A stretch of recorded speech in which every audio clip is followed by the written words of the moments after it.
Okay. After much street drama, listen, Peter Rosenberg here in the streets. I just ran into my man, NY Oil. What's up, Pete? What's good with you, man? Okay, What's going down, so this man? is real talk. I just bumped into him because he's doing a show tonight at SOB's. Yes, sir. Yes, sir. And we literally were just talking last week about how my man NY Oil spits the truth at all times. Bet to you. That is what he does. And then I look. I spit what I know to be the truth. I can't necessarily. It's the truth. It's my truth, though. You know? Okay, talk about this Nas record. There's a lot. Just I read a quote from you today about your feelings on it, how you think a lot of it doesn't make sense, etc.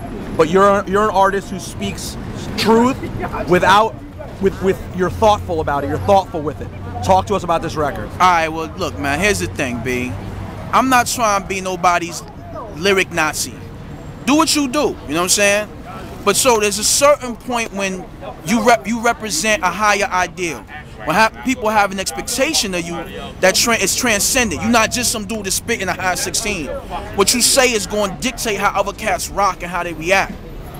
This dude is not realizing that, yo, it's like Spider-Man or something. Son, with great power come great responsibility, my G. He not recognizing his responsibility. You understand? You don't think that this record, the N-word record that we're talking about, is really dealing with the issue in a way? And that was my concern when I saw the name of the album. Was, are you doing this for sales, or are you doing it to actually change something? I don't see my G really knowledge in it. You know what I'm saying? I think that anytime you're going to have a bill, you should be able to articulate that bill to the fullest. You should be able to really bust it down and make it something that people could digest. You got to understand, my G was at the Grammys. And you know, he got a mic thrust in his face from CNN. White female reporter asking him, you know, about situation and circumstance, and my G can't hold it down and represent to the fullest and say what needs to be said. Well, are you saying that? Do you not think that Nas? I mean, and this is a criticism of Nas that's existed for a long time. That while he's like a genius musically, he's not that great at explaining what he's trying to say. I think that really on the real, and it's no disrespect to son. And let me say this: I don't think that black men or any man for that matter, we men. If I'm saying something, B, let me say what I'm saying to you. Know what the fuck is going on in this world where we get to a point that I can't speak to you and tell you I disagree with your movement, son. Especially when you're talking about my people. But the fact of the matter is, I think that God is one of the more overrated MCs ever. Not that he's not ill, he's one of the illest. But he's still, people pedestal this dude, they edifying him to the point that it's how could you live up to that? And then when it comes time to articulate it, it be behind him. It's just that's just not his strong suit. Do you think? Would you label his career since the first album? Would you say it's been disappointing as a fan? As a fan, I'm really not a Nas fan like that. So you know, as a hip hop head, as a hip hop head, I'm not a Nas fan like that. You didn't like the first album? Illmatic was peace, but I wasn't. He's never really been my cup of tea. You feel me? He never really was that type of dude that I would listen to like that. I thought that Won't Love, phenomenal, B. Phenomenal. That's the stroke of genius. You know what I'm saying? A few other of his joints, you know, like I said, I'm not big on Nas music like that.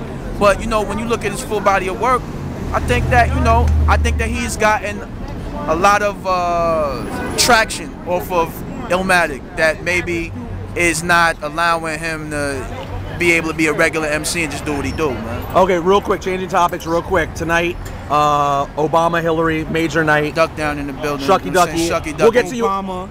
What are your... Hillary, I love y'all. I know you told me the other day you have mixed feelings on Obama. You're not 100%. Oh, no, I'm 100% with him. But, you know, I'm a skeptic, B. I just don't... I don't, like my stepfather, you know, Father God bless his soul, say, I don't shout out of no commercials, Paul. You know what I'm saying? Motherfucker, listen to a commercial, you singing and dancing the whole song, you ain't even saw the fucking product yet. Right. And I'm just not that type of dude. I'm not just gonna sing and dance to some shit that just cause somebody laid it on me over the TV or cause somebody hit me in the head with it. I'm not going, but at the end of the day, I support that black man and I'm hoping for the absolute best for him. You dig? That's right. Ladies and gentlemen, that is NY Oil. My name is Peter Rosenberg. And I approve this message. Woo! That's the best catchphrase in hip hop, ladies and gentlemen. Better believe that. Rosenberg Radio, NY Oil. Yeah.